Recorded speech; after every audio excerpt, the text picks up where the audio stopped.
When evaluating Christopher Reeve's run as Superman, the biggest frustration for me is the sharp decline in quality after the original. Superman 2 has its fans, myself included, but its flaws are readily apparent due to its infamous behind-the-scenes drama. And then Superman 3 was just a misguided mess.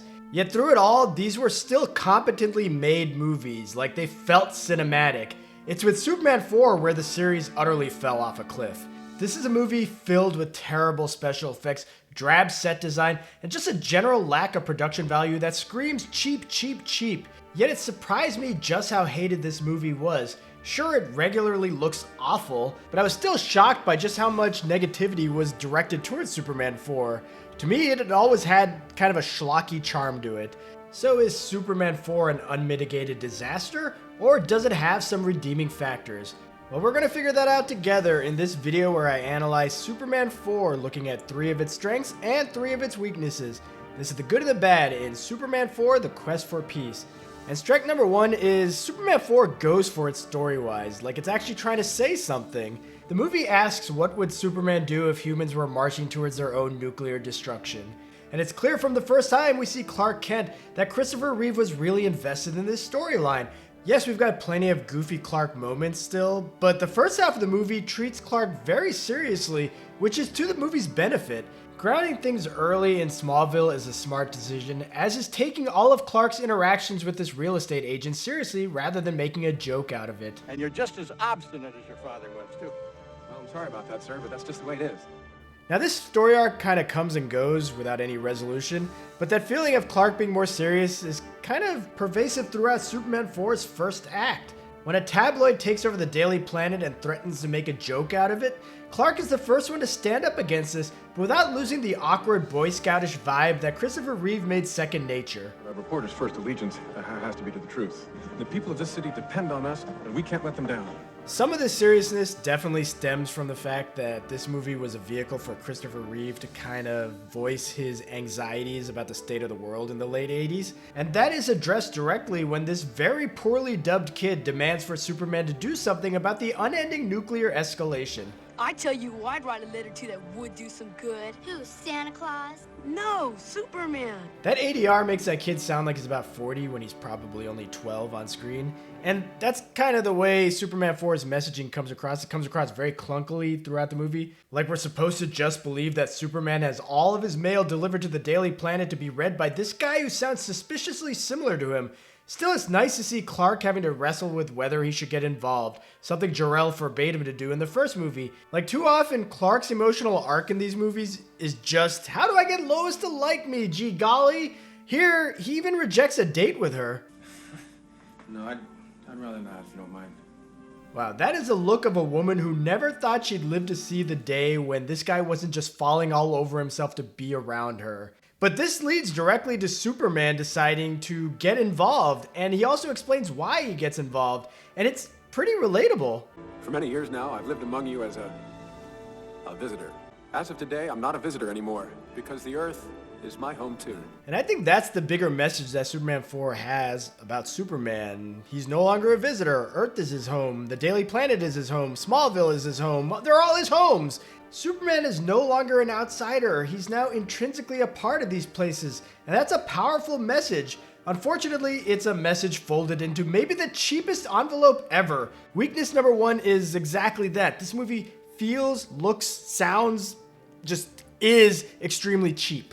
I'm not going to go into detail about the Cannon Film Group who produced this movie on a shoestring budget, but just look at Superman's first on-screen appearance here.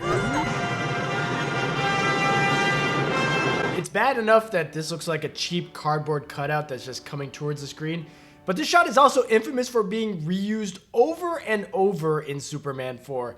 Like the green screen in this movie, my god, Superman and Lois flying across the world is so unconvincing. And then there are the effects during Superman and Nuclear Man's big battles, complete with the same stupid shot we talked about earlier. Things just look cheap, and too often the characters don't actually look like they're moving, or occasionally it looks like they forgot to finish the effect. And when it's not the effects, it's the choreography. Superman and Nuclear Man's fights are fun, but they look like grown men trying to tickle each other. When it's not the choreography, it's the set design, like Lex Luthor's secret lab looking like the backup set to Bill Nye the Science Guy. And then there are the uninspiring set pieces. Like on its face, Superman saving a subway train full of passengers, including Lois Lane, is good, but in practice, this is just dull. Like, I think that Superman de-electrifying the track by standing on it is passable in terms of realism, but I want more from a Superman movie than him looking like he's telling a train, "Easy there, big fella." It doesn't help that the setup for why the subway is out of control is extremely unsatisfying. Yep, that engineer had the most random heart attack, and it's kind of emblematic of this movie's low level of effort. Bringing back the Fortress of Solitude is a solid move as we get some earnest emotion from Superman. I know I'm forbidden to interfere, and yet the Earth is threatened by the same fate as Krypton's. But then the scene ends in unintentional comedy because of this idiocy. You're teaching them to be betrayed. Betrayed. Betrayed. Betrayed. Betrayed. That kind of repetition, the only place it fits is in like a flashback scene or a spoof. Dental plan. Lisa needs braces. Dental plan. Lisa needs braces. But having it in a serious conversation, it just speaks to the low level of effort in Superman 4. Now, on the other hand, if you're appreciating the effort I put into these videos, please like and subscribe. Subscribe. Subscribe. Subscribe. Yeah. Now, I could go in circles talking about how cheap this movie is, but let's throw that all aside and get to strike number 2. How fast-paced this movie is. As I record this, we're in the middle of a lengthy government shutdown with no end in sight, and I kind of wish Superman would step in and just sort of end things on his own like he does in Superman 4. Effective immediately, I'm going to rid our planet of all nuclear weapons. I know a lot of people complain that none of the countries actually are upset with Superman for basically making policy for the world unilaterally that would be against their best interests. But I don't think Superman 4 has the skill to handle that, so I'm completely fine with it bypassing it and having all these people just cheering manically. And I think it's a good thing that this movie's so fast-paced that it doesn't give you a chance to think. Within seconds, Superman is corralling every nuclear weapon into this giant net and throwing it into the sun, which is quite an athletic feat considering the distance that net needs to cover. Then within minutes, Lex Luthor, who is not a scientist, has concocted a scientific scheme to harness the sun's nuclear energy to create a nuclear man, whose one weakness is that he has to go to sleep for half the day because he's powered by the sun. And before we consider how stupid it is for Lex to develop a supervillain who essentially only shows up for the playoffs, Superman is grabbing another nuclear missile and taking a tough turnaround jumper into the sun, which would make Steph Curry proud. And then Nuclear Man is born, and before we get a chance to process it, he looks just like MacGyver, only with long nails and naked. We are suddenly thrust back to Metropolis and Clark being back to his goofy self after his serious turn in the first half of the movie. And it may sound like I'm making fun of this movie, which I guess I am, but that fast pace is the only thing that makes the mid portion of Superman 4 even tolerable. The unfortunate byproduct, though, is too much of Superman 4 feels like a series of short stories that are completely disconnected from each other. Remember how in Superman 1, the helicopter scene had this long buildup of suspense? Well, I showed you how Superman 4's subway scene is set up by the most abrupt heart attack ever. Meanwhile, everything Lex Luthor related is set up and resolved within the same sequence. He's introduced in jail, and within a minute, his idiotic nephew, played by John Cryer, has rescued him in as obnoxious a way as possible. Alright. Then Lex hatches his scheme to steal Superman's hair like a second after we learn about the importance of Superman's hair. And the movie fails to establish any stakes or drama into the plot because this is like the easiest heist ever put on screen. Things are just too easy in this movie for everyone, especially Superman, who is apparently a godlike figure who knows everything that happens in and around the Earth's atmosphere. Like, how did he know to be out here to help this Russian astronaut from the space debris? Why does he look like he knows more than he's letting on?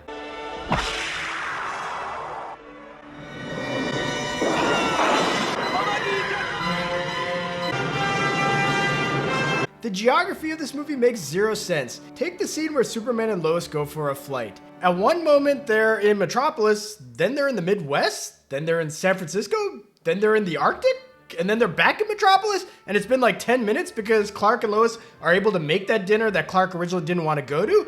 Like, what is with the geography of this movie? I mean, with Superman's first battle with Nuclear Man, it's about 5 minutes long, and yet it spans 3 continents and goes into outer space 3 separate times? Maybe this is the reason Superman agrees to this idiotic double date in this movie. He knows he can be anywhere, but there's a more likely explanation for this. Weakness number 3 in Superman 4, The Quest for Peace, is Superman is a massive dickhead. Now, Christopher Reeve still plays the character so earnestly here, but the script has Superman routinely treating Lois Lane like shit. Clark is depressed and Lois asks him what she can do to help. And so Clark's answer to this is, let me reveal my secret identity to Lois again, but let me do it in the most traumatic way possible.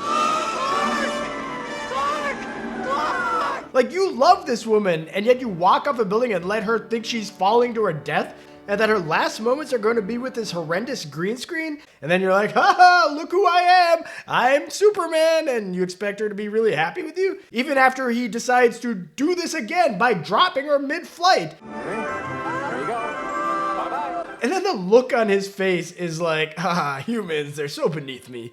This scene tries to replicate the magic of a much better scene from the first movie, only without any genuine warmth. You're the only one I can talk to, Lois.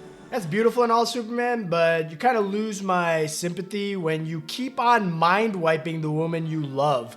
And he does this after using her. He basically whines a bit about not knowing what to do about the nuclear crisis. She tells him he'll figure it out, and then he gives her some brain damage, and then he proceeds to gaslight her when he returns as Clark, and she's wondering why she's outside and freezing. You wanted some fresh air. Oh, no, that's okay. I don't want to catch a cold. Asshole. It doesn't help that there's a subplot with Mariel Hemingway's character who is into Clark Kent and wants to go on a date with him. And fine, maybe Clark is like, I can't be with Lois because my parents won't let me. I'll go on a date with this hot chick instead. But why then does he agree to do this double date? The movie devotes not even a second to addressing this, but I think I know why. I feel like he's just really bored in this movie. He's constantly circling the earth looking for things to happen. And I have a feeling that he's just searching for a purpose, some spark in his life, that he's so bored with his crazy powers, he just needs a challenge, so he concocts this stupid double date. And yes, I'm completely not being serious, and there are some moments here that make me laugh. But holy crap, he is treating both of these women awfully. Lois is doting on this duck she's cooking. She's so excited. So Superman obviously overheats it to get a chance to duck out. Duck out, that's a pun. Then Lacey just wants Clark to notice her dress. But Clark is more interested in the role of being the biggest nerd that he says this. Oh, hey, neat dress. But then Superman can't help but mess with both ladies when 1 minute later he swoops in and he says this. How do you do? It's a very attractive outfit you're wearing.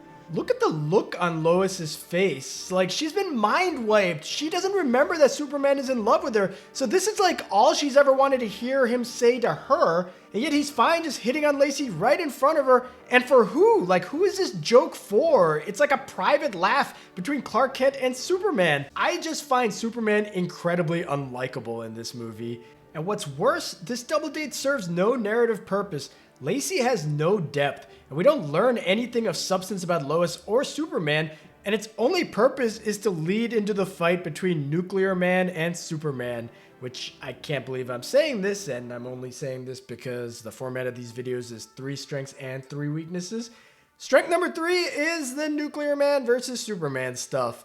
It is undeniably cheesy and poorly made, but it's also so goofy and hilarious, and it just makes me laugh. Like when Superman just smacks Nuclear Man in the back of the head, or when he rebuilds the Great Wall of China with his eyes, or how about Nuclear Man slashing Superman and causing him the most non-linear deteriorating health in cinematic history.